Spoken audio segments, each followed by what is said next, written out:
आज तुम्हें एक बात बताता हूँ। मेरे कुछ बच्चे ये कहते हैं कि वो भगवान को जानते हैं।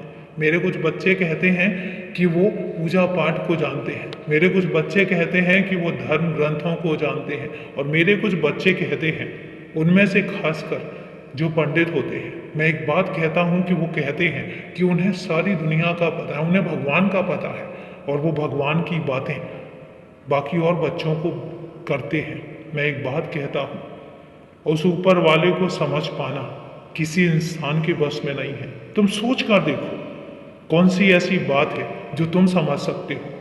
कौन सी ऐसी बात है जो कोई भी इंसान समझ सकता है? ऊपर वाले की बातों को अगर मेरी धरती पर रहने वाले बच्चे समझ गए तो फिर तो भगवान को समझना बहुत आसान है। लेकिन ऐसा है नहीं। ऊपर वाले की मर्जी, ऊपर वाले का किया हुआ किसी की समझ में नहीं आता।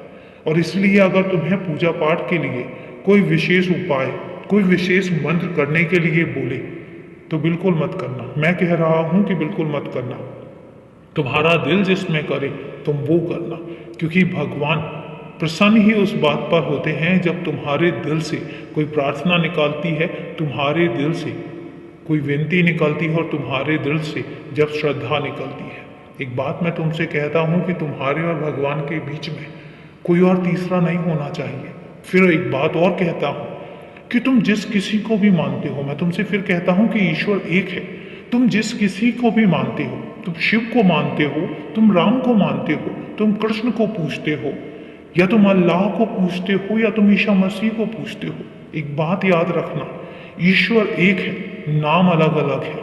और इसलिए जिस किसी को भी पूजते हो बस उसको पूजते रहना, उसमें अपनी श्रद्धा बनाए रखना, उसमें अपनी तल्लीनता बनाए रखना, भटकना मत। क्योंकि जब भटकाव आता है तो तुम जगह जगह भटकते हो, हर जगह भागते हो, हर जगह जाते हो अपने उपायों के लिए।